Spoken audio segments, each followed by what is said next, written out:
राष्ट्रीय भागीदारी आंदोलन सतत प्रयास कर रहा है कि आप तक समाज को जोड़ने की बात जाए कि आज पूरे देश में संघर्ष तो हो रहे हैं,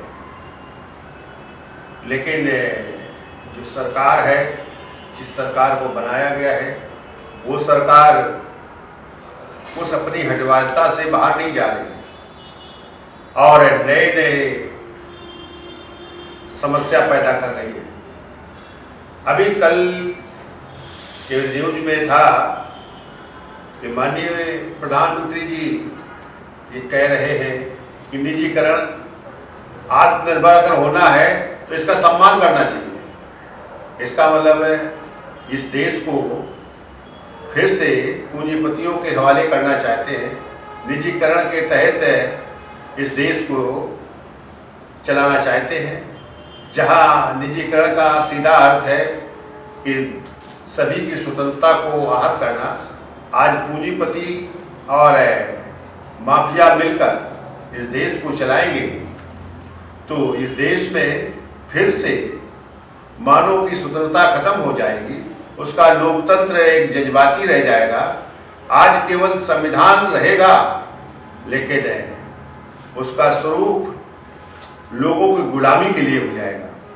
ये स्थिति चल रही है। तो हम देश के साथियों से कहना चाहते हैं कि आप अपने अधिकार के लिए, अपनी स्वतंत्रता के लिए, अपने लोकतंत्र के लिए एकजुट हों और ऐसी व्यवस्था को हटाना चाहिए। ऐसी व्यवस्था के खिलाफ अपनी आवाज़ को बुलंद करना चाहिए। किसान आंदोलन जो चल रहा है तो आपकी स्वतंत्रता के लिए चल रहा है, आपके लोकतंत्र को बचाने के लिए चल रहा है, इस देश के पूंजीपतियों को कमजोर करने के लिए चल रहा है, इस देश के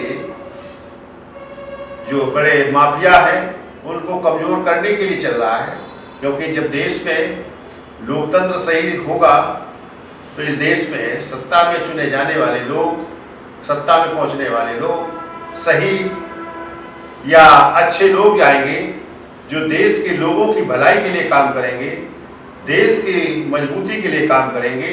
आज इस सत्ता में पहुंचने वाले लोग वो खुद तो इस देश को तोड़ने की बात करते हैं, हिंदू राष्ट्र की बात करते हैं, लेकिन जब इसकी प्रक्रिया में दूसरी आवाज़ें उठती हैं, खालिस्तान की आवाज़ उठी या देश के तमाम जो 562 रियासतों को जोड़ा गया था उनमें से तमाम की ये आवाज़ बन रही है कि वो देश से अपनी स्वतंत्रता चाहते हैं।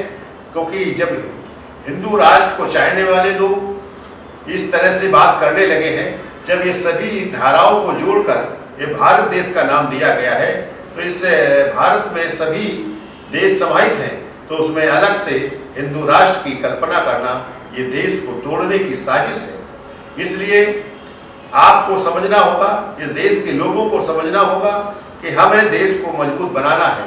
देश बचाओ, संविधान बचाओ का जो एक अभियान चल रहा है, जो इस देश में इंडियन नेशनल लीग पार्टी की तरफ से ये चलाया गया है, जो देश में चल रहा है, तो हमें उसको समझना होगा। आप अपने अपने ढंग से ऐसी मुहिम को चलाएं जो देश के सब लोगों के लिए हितकारी हो और इस देश की मजबूती के लिए हो।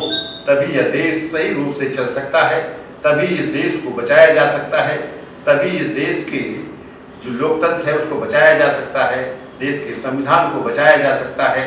अगर आप सोते रहे, अगर आप दूसरे के सहारे बैठे रहे कि वो लड़ रहे हैं तो हमें मिलेगा, तो फिर यह देश को कोई बचाने वाला नहीं होगा, इस देश को कोई इकट्ठा करने वाला, मजबूत भारत बनाने वाला नहीं होगा।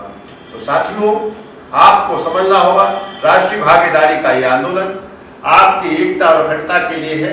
आपको कैसे अधिकार से जोड़ा जाए, जो वंचित हुए हैं, जो उनके अधिकार हैं, अगर अधिकारों से जोड़ दिया जाए तो यह देश पूर्ण रूप से मजबूत हो जाएगा।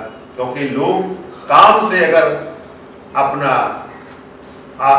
आर्थिक उत्पादन करें, अपने उत्पादन में लगे, तो ये देश को मजबूती मिलेगी, देश मजबूत होगा और ये सबका भारत बनेगा।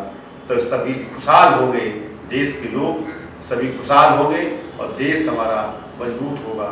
इस देश के लोग किसी को आहत नहीं करेंगे, किसी को अपमानित नहीं करेंगे। अब यहाँ तो बलात्कारियों का एक ऐसा जमावड़ा बढ़ रहा है क्योंकि सरकार उनके बचाने में लग जाती है। आज जो उन्नाव में भी ये कांड हुआ, उस बलात्कारियों को बचाने में काम करने लगी।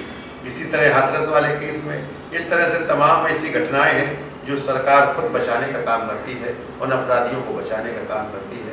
इस घटनाओं को हमें रोकने के लिए हमें सबके साथ न्याय की ज़रूरत है, उन अपराधियों को जेल भेजने की ज़रूरत है। इस तरह से हम सरकार से भी अपील करेंगे कि आप अपनी समझ को बढ़ाएं और वो समझदारी लाएं जिससे देश की मजबूती हो, इस संविधान की मजबूती हो, तभी आप सही तरीके से इस देश को संचालित कर सकते हैं। अन्यथा इस देश को सही तरीके से इतना संचालित कर पाएंगे और आपके खिलाफ तमाम धरना प्रदर्शन आंदोलन ये चलते रहेंगे। ये बहुत उग्र हो सकते हैं क्योंकि उग्रता बड़ी खराब है, क्रिया के बराबर प्रतिक्रिया होती है। तो आपको अगर इस देश को सही रूप से चलाना है और देश में हम एक नया प्रकाश देना है तो फिर सबके साथ बराबरी का व्यवहार होना चाहिए। सबके साथ हम बराबरी के साथ चलेंगे तभी ये देश मजबूत हो सकता है। यह देश हम सब का है, किसी एक का नहीं है, किसी एक व्यवस्था का नहीं है। हम सब लोग इसे मिलकर चलाएंगे, सबका भारत मजबूत भारत बनेगा।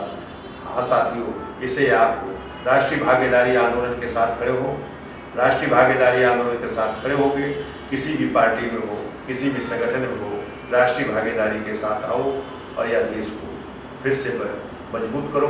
ये देश में जो खामियां आई हैं उनको बाहर करो। यह देश सबका है, सब लोग मिलकर चलाएं। धन्यवाद साथी। जय भीम भारत, जय भारत। धन्यवाद साथी।